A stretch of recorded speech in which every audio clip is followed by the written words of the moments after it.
is the Two Moody Chicks podcast, the lifestyle podcast brought to you by the sister duo Kunda and Sita. From travel to beauty to events to entrepreneurship. We are your hosts, and we will cover it all. Hi, welcome back to the Two Moody Chicks podcast. And today's episode is going to be a special one. We are here today with none other than Akono Dixon. You might recognize him from hit shows like All American and Euphoria.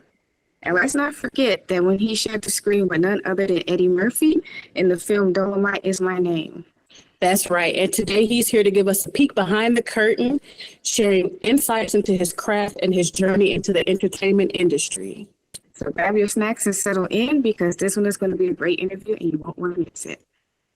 Welcome to the show, Akono. It's an absolute pleasure for us to interview you today. How are you?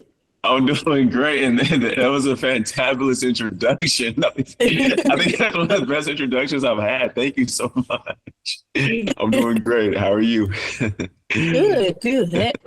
All righty. So, Sita, you want to do the first question? Yeah. So if you could just tell us a little bit about yourself. Yeah. I mean, I feel like that's such a loaded question, but it's a good question too. So, my name is Akono Dixon. I love life. I love living. I love acting. I love family. I love friends. I love exploring. I love adventure. I love nice restaurants. I love talking to people. I love really expanding and growing as a man, as a person of God. I love life. I love life. I love greatness, and I love building things. I love creating things. I love being around people who are joyful, and I love adding joy to the world while I'm here. I'm in love with excellence. So that's all those things wrapped into one. I think they equal Akono. I probably left some things out, but you summed it up pretty well. That's awesome. We love life too, and you really have to enjoy it. Like we're here for a good time, and we just have to make the best of it. So, yeah. What started your interest into becoming an actor? Okay, that's a really good question. So I've always loved TV. Like even ever since I was a kid, I remember when I was like age 3, I would be so close in front of the television, just watching TV shows. But the thing that really caught my interest was I remember watching a Fruit Roll-Ups commercial. and I know I always say that people are like, they're like, what? They get so like what? Excited about it. So I just remember watching these kids, these actors. I didn't know that was the name that they were called, but having so much fun. And even there were some adults on the commercial because it was like one of those fruit roll-up commercials where the kids are working in the factory and they're just like running the factory. That commercial. Yeah. I love those, I love those. And honestly, like as a kid, like I was really, I think, above my years a lot. So like I saw good things happening. I saw like not so good things. I'm like, man, like whenever I'm around people, whenever I'm around any situation, like I just bring a lot of joy to people without trying to. Or like I got the sweetheart award, and when I was like in kindergarten, like the sweetest person with a Winnie Pooh thing. So I just knew that I really brought a lot of joy to people, a lot of love. And I've always had this thing in me that was just kind of like blissfulness. And I realized, not everyone has that. And it's cool I was able to perceive that at such a young age. And I thought, well, how can I do this where everyone can see my love? I'm like, acting, television, film. And that thought didn't happen immediately. It continuously grew for me to be able to eloquate it in that way. Okay. Wow, that's awesome. Yeah, and I remember that Fruit Roll-Ups commercial. And like along with what was the other one with the Mikey? Hey, Mikey, he really likes it. I used to be I forgot about that, dude. Oh, wow. Yeah. Hey, Mikey really likes it. I love that. I'm feeling all those vibes all over. Nostalgia, right? Yeah. Taking us. Very, very. Thank you for asking that. That just made me feel even happier. Okay. So was acting always a passion of yours? It was, but so it was a little bit of a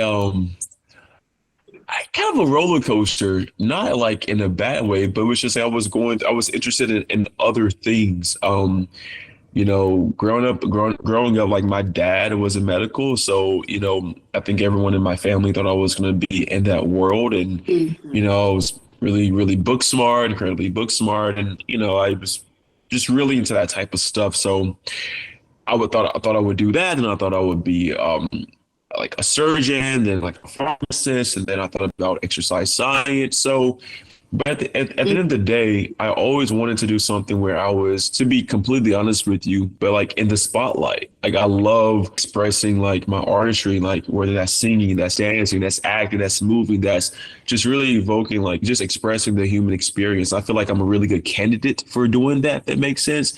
So deep down, yeah, it's always been a passion. Just I didn't always know that it was until I was able to really realize. And I can go more into that later throughout this interview on how I was able to really choose, like, you know what, I'm going to act, because there's a cool story. Yeah, I was actually going to be like, That was one of the next questions, but you actually brought up something that kind of, I have a question about that. So, you know, by you being really book smart and having that, like, you know, high level of intelligence, when you chose to do acting, did you find like pushback from family, or did they kind of question like, what, you know, you don't want to be a doctor, you don't want to? Oh my gosh, yes, from family, from friends. Like I remember when I called my dad, I was modeling in New York. I know we're going to get into that too.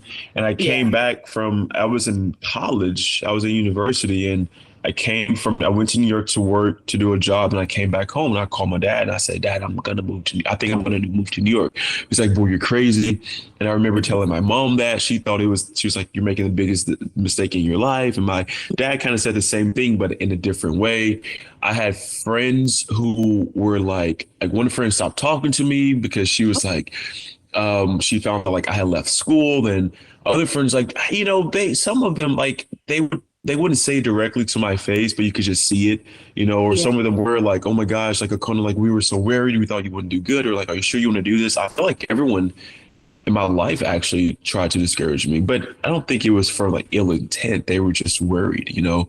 But I think the only person who really kind of supported me was my sister, believe it or not. My older sister, she was like, I think you can do it. And I guess you can call him my uncle. He passed away actually, and they're the only people who really supported me, you know, besides myself, you know. Yeah. So it was a lot of that. Oh, yeah. wow. So it's safe to say you was met with like a lot of resistance. So we're glad that Incredibly. Yeah. Yeah. But hey, look at us now, baby. Right. They are believers, you know, so yeah. I'm telling you, sometimes you have to push through that You just do. to get to where you're meant to be in life. Yeah. And it's like the harder people resist against your dreams, that's when you know it's something that you're meant to do. So, Yes. yeah. Big time. Alrighty. So you kind of answered two questions in one, but we want to ask you which actors inspire you? Yeah. Which actors inspired me? Definitely. There's actresses. Or actors. Oh, you know, the first person I was going to mention was an actress. So, wow, her name just left. Angelina Jolie. I think she's just super fierce, super just poetic. I know something about her eyes. Viola Davis, I'm just an incredible, a phenom. Like, oh my goodness. Joaquin Phoenix. So Joaquin Phoenix had an older brother called River Phoenix, and River, as we know, passed at 23. And I mean, he was just for me, that was the actor that really made me realize, oh, Akono, it's okay to be truly you and succeed. And that's when I started to book work, and I realized I didn't have to be like every actor in Hollywood or this perceived notion. I can be myself. So River Phoenix, I give a lot of salute to him, even though he passed, I think, a year before I was born, actually.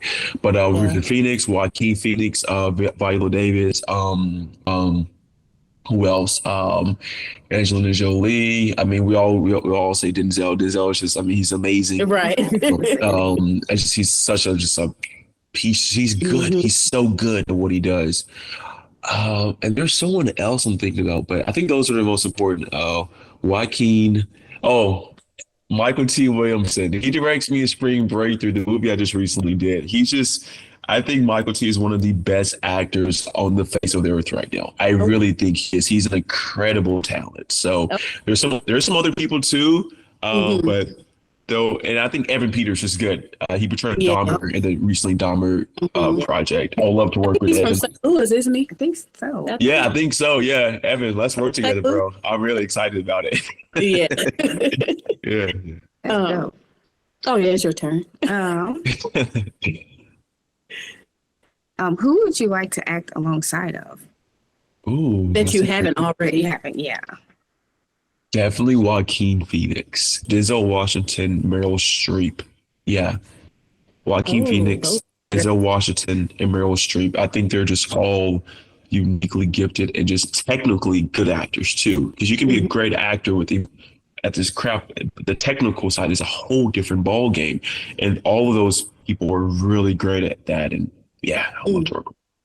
I'd imagine it's harder than what it looks. It is. Yeah, Yeah. yeah. Okay. It's fun. Yeah. So we know that you worked with Eddie Murphy. How was that experience working with him? That was so phenomenal. It was like I didn't understand the huge importance it was to work with him. I didn't know he was that iconic of, I didn't know he was Hollywood royalty, to put it at that. I knew him from Dr. Dolittle, Right. from Nutty Professor. I did not know he was a stand-up comedian because I was never into comedy as a kid. Don't get me wrong, I love comedy, like watching movies whenever my brothers or sisters or family members or friends would put it on. But I was into horror, to be honest with you, and like drama and romance, stuff like that.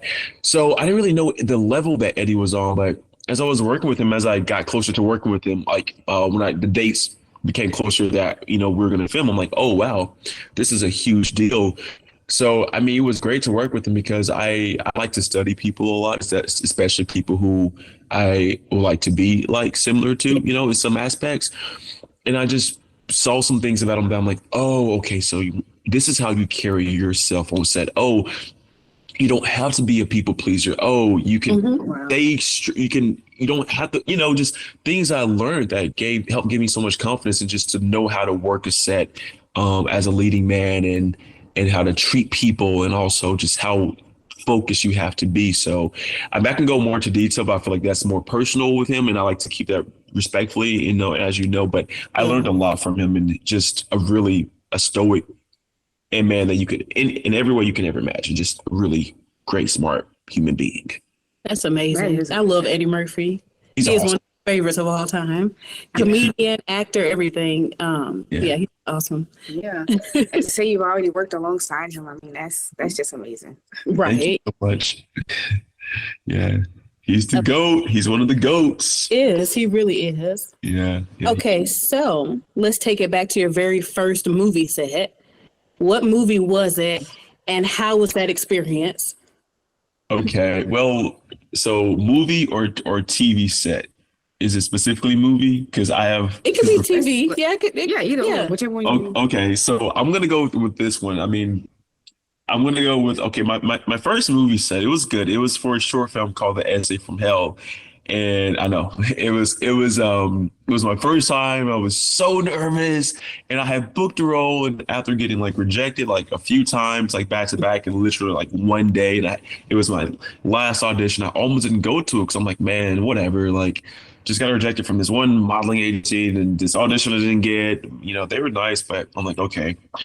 I was with a friend of mine. I'm like, and he was like, "Oh, just go." I'm like, "Yeah, let's just go." I went to it, and I did the audition. Went up to shake the person's hand. So I realized I don't think a lot of people do that in a genuine way. But I was from the South, so manners, were taught to me. Went back home, got an email. They're like, "Hey, Akono, you got the call back." I'm like, "What? They want me?" Okay. Being with that set was really amazing. It was super nerve wracking because I was just so nervous. But I also felt so at home. It was just having a big camera in front of my face. That's never happened to me ever. So that was my first time having that experience ever. My first TV experience, though, I think it was a bit more profound. Not to take away from Essay from Hell, it's just that this TV show. It was my first time being the lead actor and a high, like the main guest star role in this series. And I portrayed this young guy named Alex von Buckman. It was based on a true story. And the guy was murdered by his best friend. He was a 17-year young high school football star, like one of those just really golden people who bring a lot of light to the world. He was just one of those people, great, he was destined to be an NFL football player, maybe give back to the world, just become like honest, like the next Barack Obama, probably. However, he was raised in not a good area. So that role really was profound to me because it was my first time like leading a show, working with a director who just came off from had a film that went to Sundance called Don't Let Me Drown, which swept Sundance, which is huge. He was my favorite director, actually. And I felt I was working with him. I'm like, wow, manifestation works. And I mean, I remember being so excited and nervous because I did so much mental work to understand Devon Buckman. This may sound kind of weird, but I meditate a lot, and I like meditated so deeply where I feel like I connected to his spirit, and I was able to learn from like, okay, why did he pass? Like, what were his secrets? And after I left his, I say this in regards to what I just said, how I connected to him, but this producer said, Akono, if this show could be nominated for an Emmy or an Oscar, you would have won it. Not because I feel like my acting was good, but it's because I really understood him. I talked to him and I did homework, and I talked to his sister, who was the one who found his body, searched for him for 3 months, and and looking for him with his best friend who did the murdering. So it was a really complex situation, but to meet the family, to talk to the family, and for them to tell me his story, then for me to connect to him spiritually and maybe try to understand what he was going through that people didn't know. I mean, it changed my life and changed my view of acting completely. Because you really got connected with his life and his family and just the role itself. Yes, ma'am. Yeah. Thank you. I feel your gratitude and your reciprocation from that. Yeah, because you don't really hear people like that's why when you mentioned Evan Peters, like it's like he really got into that role to where like it affects you so deeply. He's done so many different types of roles. He embodies whoever he has to be. Yeah, he becomes that person, and that's what you did for that role as well. So yeah, and it's tough to do because it does have an effect, and you have to come back from that and then become yourself again. So was that an easy thing to do? It wasn't, because I did not know that I was still him. It took 6 months later. My brother told me, he said, Akono, like he was the only person who noticed. He said, you're not you. And he didn't even see the show at that time. And I said, and it was very kind of embarrassing because I didn't even know it. And I knew something was off until he told me, like, oh, wow, that's what it was. So I definitely had, I got into an acting class, and my coach was actually a very successful therapist for 40 years. So I worked with him to really like go of it, understand it. And I was really new. I was in New York by myself. I was working like a lot of hours, side job, and auditioning, filming a lot. And it was a lot on me. So, but it was great stuff. So, but it definitely wasn't easy because I did not know he was still in me. At that time, at that stage of my craft, I did not know how to let the character go. I didn't understand what that was, but he was with me because it was this huge feeling of depression because my character was killed. And when he got killed in the movie, I literally had to go. I haven't really talked about this in interviews, but I actually had to go by a shed and just like let everything out. It was really one of the most intense moments of my life, in that type of atmosphere. But it was good. It was healthy. It was good for me to connect to him so deep so I could portray him so well. But now I've grown more mature. I know how to leave the character with themselves and, take Akono, but it definitely took time for me to learn how to do that psychologically, for sure. Wow. Yeah, I've heard a similar thing happen with like Heath Ledger when he played the Joker, that it got so dark for him. Yeah, it did get dark for him. Yeah, I think, when we come to work with actors like that, well, I would say like us who are incredibly empathetic and highly sensitive and highly aware, it's a blessing. And that blessing, you also have responsibilities. You have to learn how to orchestrate that craft and orchestrate it, I know there's some actors who talk about they don't see acting as a therapeutic thing. They see it more as let's just just do the role. Let me, do this. I got one actor in mind who I think The Rock said that. He said he doesn't act to have this like therapeutic thing. He acts because I think he said something like he likes to just be in it, like action, which I think is great. I like both. I like doing both. So Okay. All righty. Did you want to read one? Okay, have you did this one yet? No. Okay. So what roles have you enjoyed the most? oh gosh, y'all gonna answer that question? Oh man. I can't answer that because every production is gonna want me to say their role was the best. I mean, no, I know. it could be for different reasons. Right, yeah. It could be, No, you're right. it You're could right. be, You're right. Yeah. I So think, no shade to the other ones. oh wow, I think All American playing Andre because Okay. Yeah.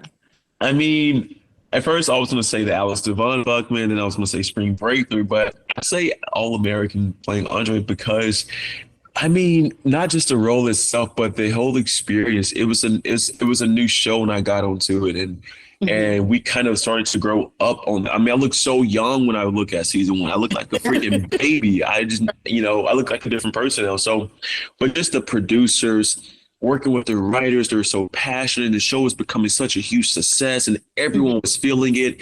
Everyone was being very confident. Everyone's just. I mean, it was really an experience that I really you just have to experience. And it's something I feel like that's definitely think something I'm grateful for because not everyone can get on the show that's a hit show and just work with great producers, a great showrunner, Nkechi Garo. She's Nigerian, she's Nigerian American, first generation, and she's a showrunner for a show. And she was like 26. I mean, you don't hear that happening a lot, y'all. So, or maybe she could have been younger, actually, just super sweet. And I mean, it was just a great experience. I mean, for me, playing Andre was great because, I mean, hey, I got to go into a whole different realm that's not really me, but to understand him. So definitely Andre for sure. Yeah, it seems so different from like who you are as a person. I was like, that's interesting that you really like tapped it. Thank you. I appreciate that. Thank you. Okay, so what types of movie genres would you be interested in the future? Oh, wow. I love romance. I love romantic. I think like a romantic war movie for sure. Like I love athleticism and I feel like you can do that in war movies. I love like learning about combat stuff because when it comes to film, it's so technical. It's very technical.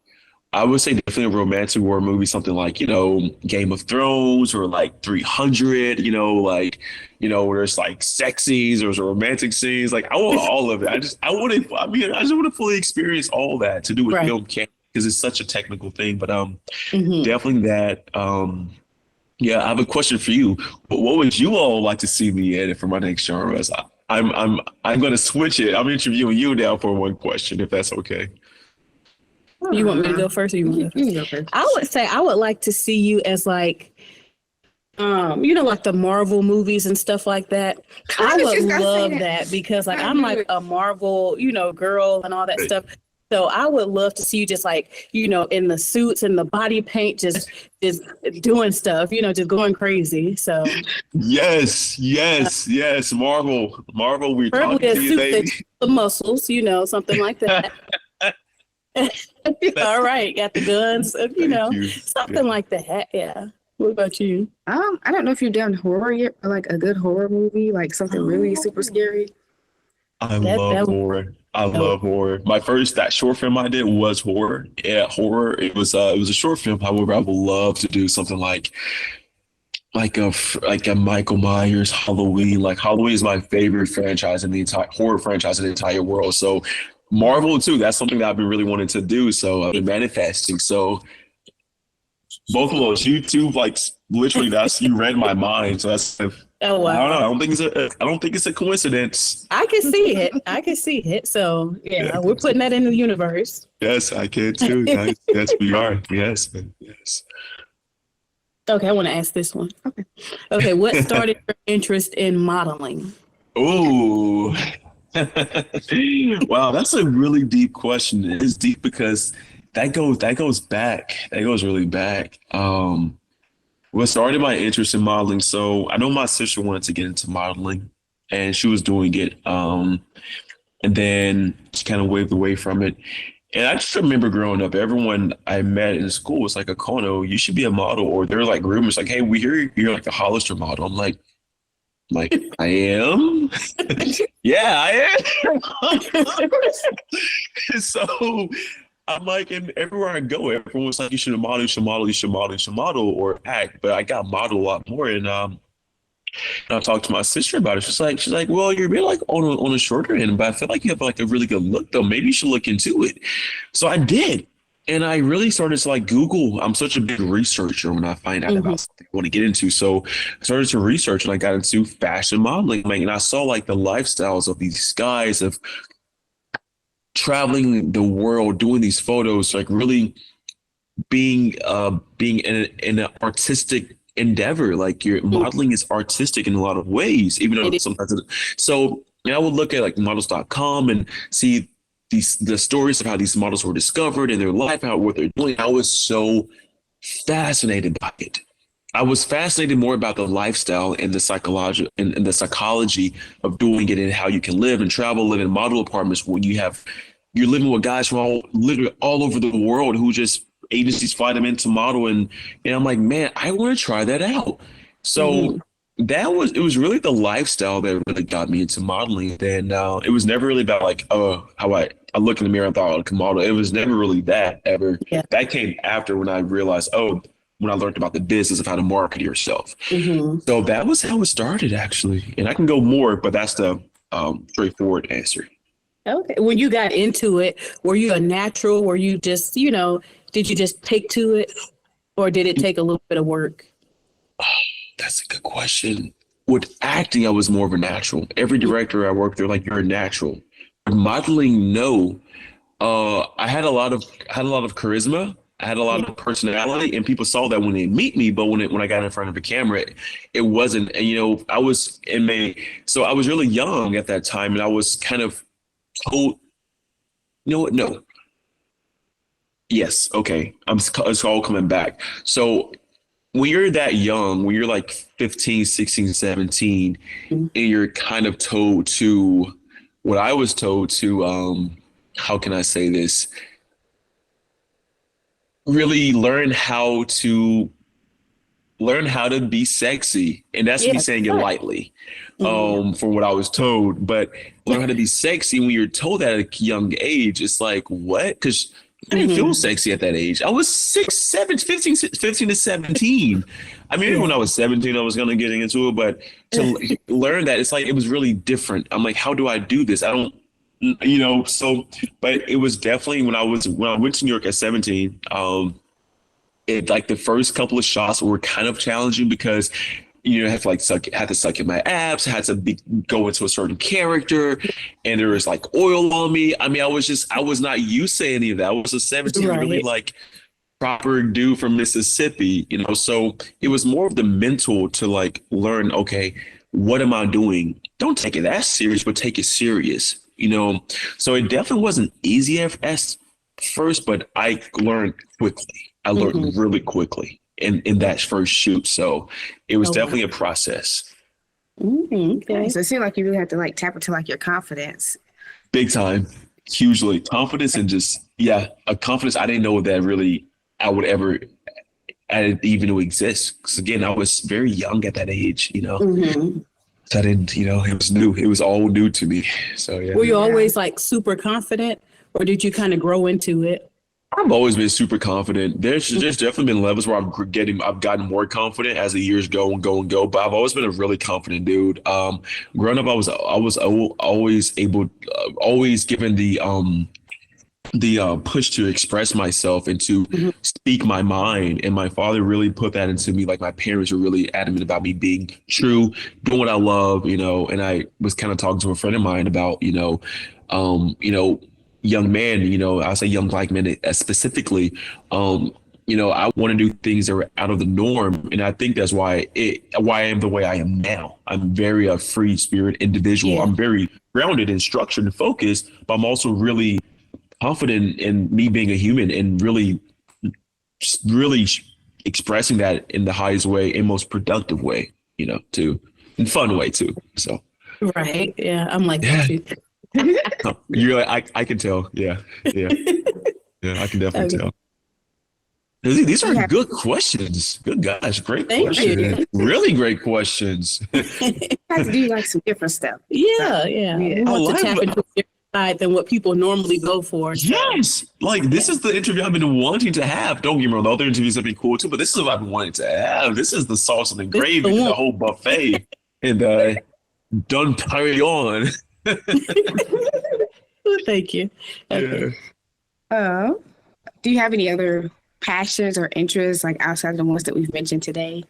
Yeah, so I love business. I love being able to create a business, being able to create whether that's clothing, whether that's fitness, whether that's fitness wear, fitness equipment, or whether that's investing, whether that's real estate stocks. I'm really into like charitable organizations.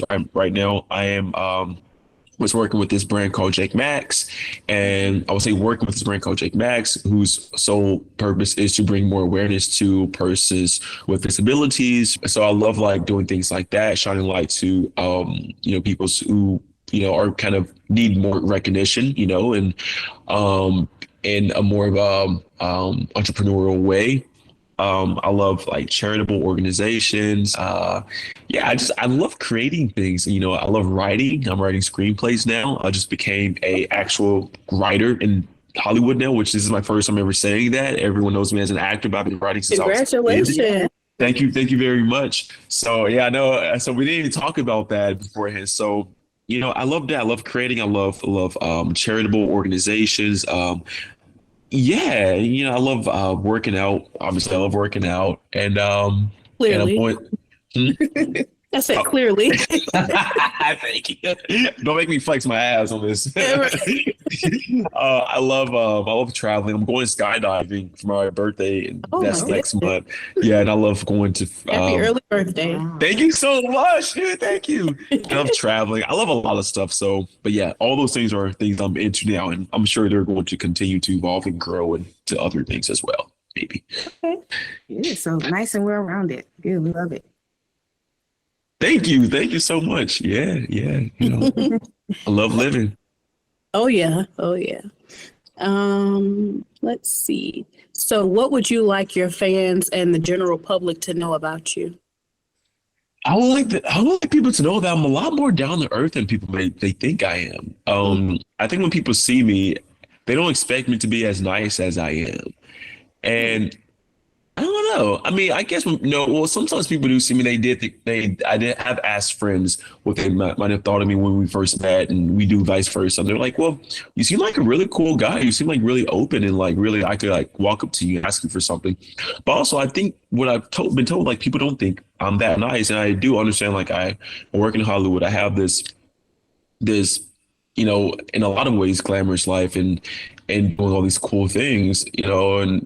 Don't get me wrong, a lot of that is me. It is. Mhm. But also a lot of me is really just really humble down to earth dude without trying to be like I love being with my friends. I love motivating people. I love, I just love affection. I love just talking, chilling. I'm a really down to earth person. I'm a really, I'm calling myself people. So I guess how down to earth am I? But I'm a really down to earth person. I'm a really down to earth. You know what? Even though you say people don't see it at first, like I can tell, like even our first introduction, like you were just very warm and welcoming. You made us feel comfortable. So I can definitely see that. Yeah. Thank you. Thank you. And thank you. I don't think that people would think it's like the complete opposite. I just think they don't think I will be as nice until they talk to me. I think they see me if I'm working out at the gym or something. I don't think they see me as me. It's just like, I just think that once they know if people know me as an actor, they, sometimes people get shy to even introduce themselves. I'm like, it ain't that serious. Like, it's cool. But I get it. I completely understand it. Because that was me when I started into business, being around all these famous people. I'm like, oh my gosh, you can watch on TV. Oh my gosh, so I get it. I just want people to know they can come up to me, say what's up. As long as you're not just taking pictures of me without my permission, which people do that. But as long as you don't do that, then we cool. Just come say what's up. Exactly. It's how you do it. Yeah. Like, don't just sneak pictures of people. Like, celebrities hate that. So yeah, it's a really violation of privacy. But I mean, hey, I've accepted. It comes with it. I've accepted it. It comes with it, but it's something I don't like though. When you see people doing it, do you kind of like, look at them or try and like get them to stop, or do you just ignore it? I can be kind of like a little a-hole about it. Sometimes I'll look at them. And one time I was on an airplane and the person next to me was literally like, they kept looking at me, I'm like, it's fine, but then the person got their camera as though they were taking a picture of themselves. And I like moved and they were like, oh, I'm like, yeah, like, dude, just like, I act. I'm like, no, you're not going to do that. But sometimes, I just let them do it. Cause I'm like, I can't, if they're far away, if they're just, sometimes I'm like, whatever, it's not that big deal, Akono. This is what your job is. It's going to happen, but it took me a minute to get used to that because it would make me really upset and angry. But I'm like, there's no point in being angry. I would never latch out at someone, never done that. Yeah. I would definitely like look at them and be like, hey, excuse me. Or, do it in a polite way. But now it's not necessary.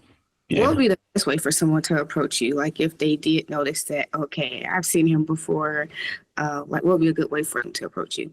I would say whatever way that makes them feel comfortable. Mm-hmm. Whatever way that makes them feel comfortable. Really, like you think that a normal person would like, just be you. Just be you. And I'm a really open person. Like I'm really, really I'm really a chill person when it comes to stuff like that. So just be you and just be respectful. Respectful, yeah. Don't be creepy. Yeah. Yeah, don't be creepy. Don't be weird about it. Don't be weird about it. Yeah, don't stalk me. Don't do that. We don't like that. No one likes that. So. Well, the last question that we were going to ask was, do you get noticed? But we basically just went over that one. And, so so say if someone does come up to you respectfully and they're like, hey, Akono, can I get a picture? Can I do you appreciate that? Or do you just say like, hey, just, let's just introduce ourselves, not necessarily a picture or anything? Because, some people don't really want pictures all the time. So I think that's such a great question. For me, it depends on the person, if it's definitely like a person who just really has seen me in something, it's like, oh, can I get a picture? Well, without a doubt, I feel like that's my job, whether no matter what kind of day I'm having, because in my experience, I'm like, well, if I met someone I looked up to, I saw on TV, or I think is really cool, I will hope that they're nice. And if they're not, it can really break up. It can really hurt a part of you inside of you. Maybe it's a small fragment, but it can hurt. So my mind, I'm like, man, I can make someone's day by the fact that they're meeting me. I'm gonna be as nice and sweet and genuine and respectful and loving as possible. But I think, if it's someone that I feel like that could be a friend, or even like an intimate friend or just a friend, I will hope they wouldn't ask for a picture because it kind of like ruins the aspect of our friendship before you even began. It's just like, oh, you're a fan, you're not a friend. If I want them to be a friend, I'm like, oh well, but other than that, no, like I think pictures are fine, So, yeah. Did I answer that? You did. Okay. And I have a really funny story really quickly to tell about. No, take your time. I'm having so much fun. So we were in Las Vegas and I didn't know at the time that Coolio lived in Las Vegas, but I'm like a huge Coolio fan. And so he walks into the restaurant and his girlfriend is like seated right across from us, right?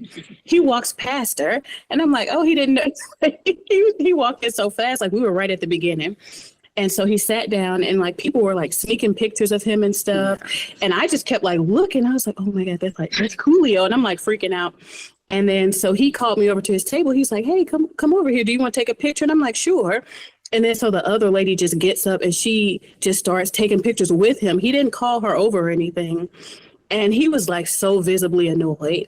Mm-hmm. And, when he left out, he said, you guys have a good night. He spoke to us and he left. But I'm like, yeah, it was just like, I just thought that was so rude. You know how she did that? Because I'm like, you didn't ask first, and then you kind of made it like awkward and made a scene. You know, he's just like trying to eat his dinner, but you know, by me just like kind of fangirling to myself, he was just like, "Come over here, like take a picture or whatever." So that was a really He actually said goodbye to you. Too. yeah. And then he stopped at the table. He was like, "Have a good night." I was like, "You too." Wait, so so he knew you two were fans? Like he came over, he just came over because he saw you looking? Or? Yeah, like we were just looking, and we just kept like looking Oh, at Julio. Yeah. And the other lady, she's just like, you know, doing the whole picture thing. And then he was just looking at her. He said, no, he actually said, really? Yeah, he said, Really? And then she's like, oh, I'm sorry. I'm like, no, you're not. Like, so, I think the reason why people do that is because, you know, whenever you're on TV, and maybe you all get this too for being like on YouTube. I'm sure like people may notice YouTube sometimes too. So, you know, where that will happen, you know, but I feel like people start to see us as like, they don't take you as serious as a human being, because there's like a disconnect when someone sees you on a TV or a YouTube show or whatever it is. It's like, I don't know, you feel that, I feel like they view you as a character. And when they see you in person, it's like, I don't know, it's like, I guess if they haven't developed that much, it's like, oh, they're not really, I can do whatever because they're like, they're an image or a product. And I think that's where it comes for sure. And I think that if most people knew that, but it's funny because that's also the illusion of our business. And I'm going to deep waters, but, you know, but it's kind of all part of the whole business model of that, you know. It works in our favor, then it also comes with things like that. So it really is kind of like a yin and yang situation. Whoever created the yin yang thing was really aware person, because that's kind of what it is when it comes to stuff like that, you know. Yeah, I think my first time I experienced is I was kind of shocked, but I was leaving Nobu in Malibu. And I was with a friend who came from out of town, and I was walking out, and then there was paparazzi outside, and they were just starting like flashing pictures. I didn't know that would happen so quickly, but I'm like, wait, All American is a really famous show right now. Yeah. It's hard, but it was my first time experiencing that. Yeah. Oh, I mean, yeah. you have to, and it's something, I guess, that comes along with the territory. Like you said, you kind of have to get used to it. But at the same time, you know, there should be some expectation of privacy, you know. So, just my I think we just have to create ourselves. I think we just have to create the privacy within ourselves. And I try my best not to really complain, but really just, like I said earlier, just accept this is what it is. Let me keep enjoying my life and say, like, you know, this is actually kind of cool, but let me create my own privacy, you know. Just I try to look at the bright side about it and still be honor, you know, what I need for myself too at the same time. So okay. Well, we basically come to the end of our questions. Did we skip anything, or do you want to add anything that maybe you wanted to cover that we didn't ask you? No, I think we got everything. You asked amazing questions that really got so much from me, out of me, and I feel really great about this chat, this interview. So I hope you enjoyed it as much as I did, because I don't even want to stop talking. This has been really great. Right, it's like sitting with old friends or something. I'm like, at this nice, point, like. Nice. We're just chopping it up. So, but this has been awesome. Like, I've been so excited waiting on this interview. And, you know, we really do enjoy your work. And I really do want to see you in one of those Marvel movies. Yes, you will. You will. Yeah. You'll see me in a horror film. I'm sorry, what'd you say? I said you have to invite us to the red carpets with you. Yes, I would love to have y'all come. Bring your cameras. We can make a vlog video. I'm serious. I'm in love with YouTube. I'm in love with YouTube now. So TikTok, Instagram, all of it. Yeah. So let's make that happen. Yeah, we're cheering for you on the sideline. So the two moody chicks are always in the background, like, go now. I actually have a question for you. Tell me the reason of your name, Two Moody Chicks. I like that. Tell me why. I think there's a deep story about it. We're sisters. Oh, really? Same mom, same dad. Yeah. And it's basically, you know, I always say I'm the better looking one, but y'all both really beautiful. That's a long running joke. But so our last name is Moody. And so like when people would always see us, they're like, oh, those two moody girls, those are those two moody chicks. And like we have our own little language and our own like whatever going. And so people are like, oh, those two moody chicks or whatever.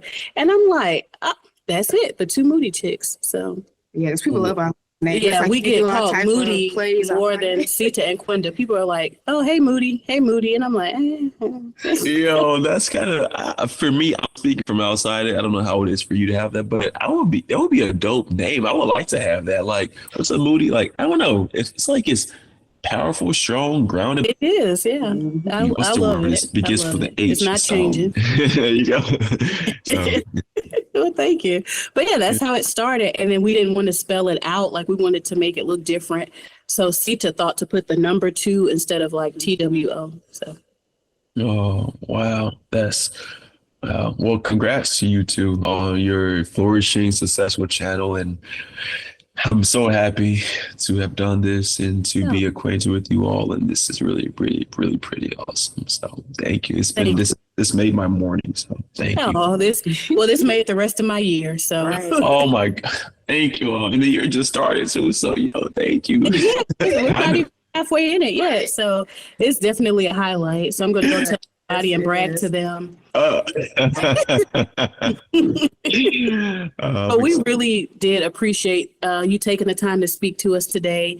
We had like this long, sappy closing written out, but we'll just keep it genuine because it's just been a really cool interview. And you've really, you opened up in ways that we really didn't expect you to like go into detail. So we greatly appreciate it, and we wish you all the success in the world. Yeah, just thank you. Thank you for allowing us to be a part of your space and just having a conversation. So likewise, thank you so much. You're welcome. Thank you so much. It means a lot to me. Thank you. All righty. Well, you enjoy the rest of your day, and we hopefully will get a chance to maybe do a follow-up interview later on down the road once you Yes. project stuff. And whenever you want to do an interview with us, you know how to get in contact. Yeah. I love that. Thank you too. This has been the Two Moody Chicks podcast. Be sure to tune in next week to hear more from your favorite sister duo. And check out our social media and YouTube channel for more Moody content.